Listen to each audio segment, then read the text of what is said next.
the trouble for organising this event for me and for the Institute of Policy Research and Development. I'm also going to kind of beg your forgiveness because in my chair's introduction, he mentioned that we'd be focusing a lot on issues pertaining to the global social justice movement. And in the course of actually preparing, there is a preponderance of doom and gloom and looking at what's going wrong with the world, and only a little bit at the end talking about the positive things that we can do. But hopefully in the Q&A session we'll have an opportunity to talk about that. So I'm going to start by kind of focusing on the title that we've got.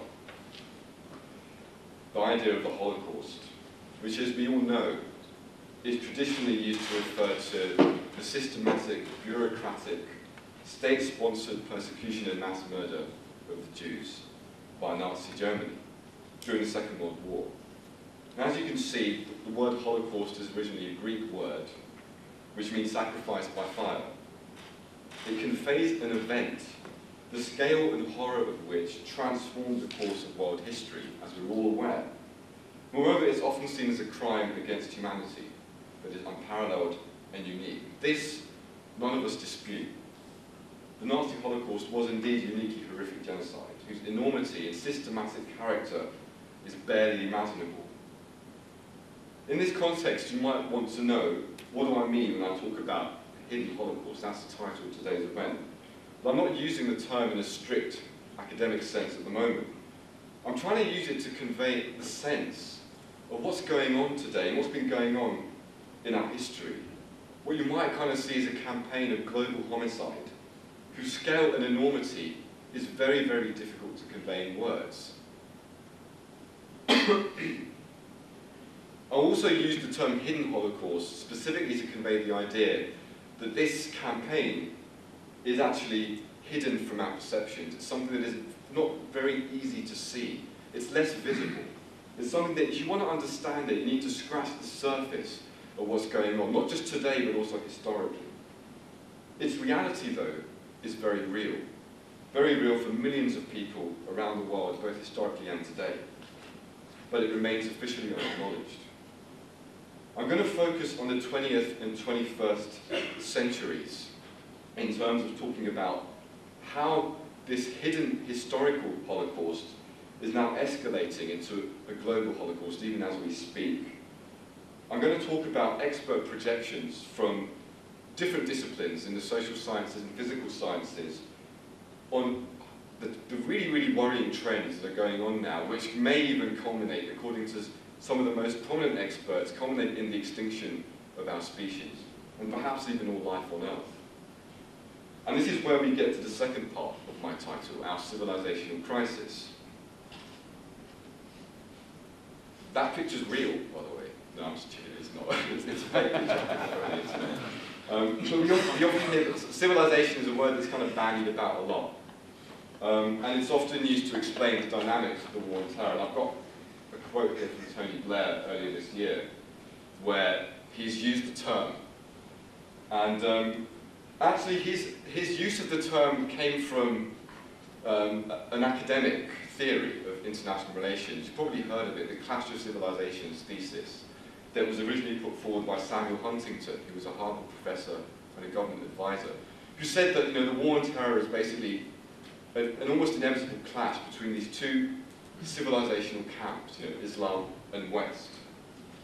And what Tony Blair has done is really kind of just amended this a little bit, but really kind of just solidified the meaning to say that it's not just a case of you've got these two civilizations on an equal playing field now kind of inevitably confronting, is that one of these civilizations represents this reactionary, semi-feudal, backward existence, whereas our civilization represents progress, modernity. But my argument today is that this hidden Holocaust that I'm talking about is not an aberration from our advanced civilization that represents, like the peak of human development. On the contrary, I'm arguing that this hidden Holocaust is integral to the very structure of the values and activities of this civilization as it currently stands. And unless we attempt to transform the nature of this civilization, we may well perish in a Holocaust of our own making.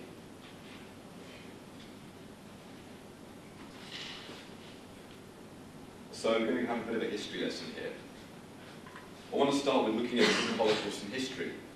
When did it start? And why and how? Well, it started at the beginning of what you might see as modern civilization itself.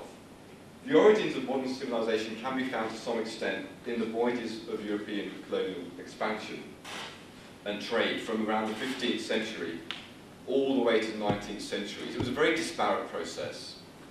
Different powers started at different times. You had so many different countries involved: Spain, Italy, the Portuguese, the English. Many other explorers ventured out from their home countries in search of new wealth and new land in all corners of the globe. They went to the continents of America, Africa, and Asia. They set up colonies, they set up trading outposts. Now these guys, these colonists, these settlers, they had all sorts of intentions. Some of them had money, and they wanted to invest it. They wanted to find new opportunities.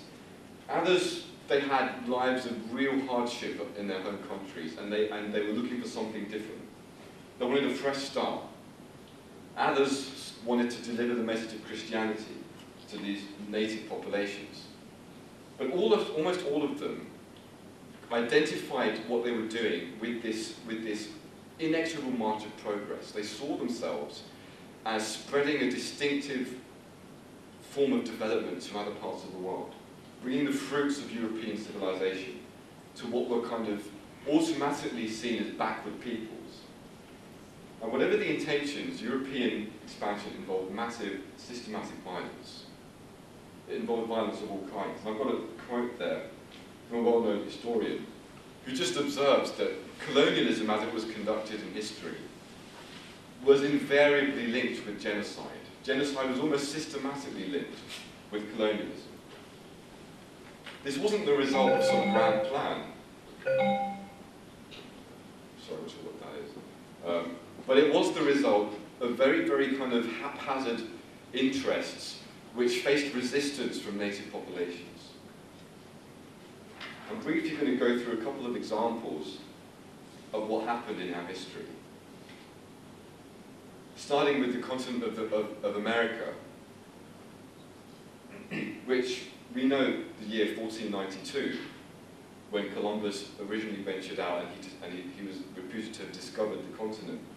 Now, between the 15th and 18th centuries, the Spanish and also the English, as well as the French and a number of other different European countries, began to encroach further and further inland into America. And in the course of attempting to control that country, that continent, they created huge devastation. Whole civilizations collapsed as a direct consequence of colonization. There's a number of studies that have explored this issue. And I've got that one book there, which was a landmark book by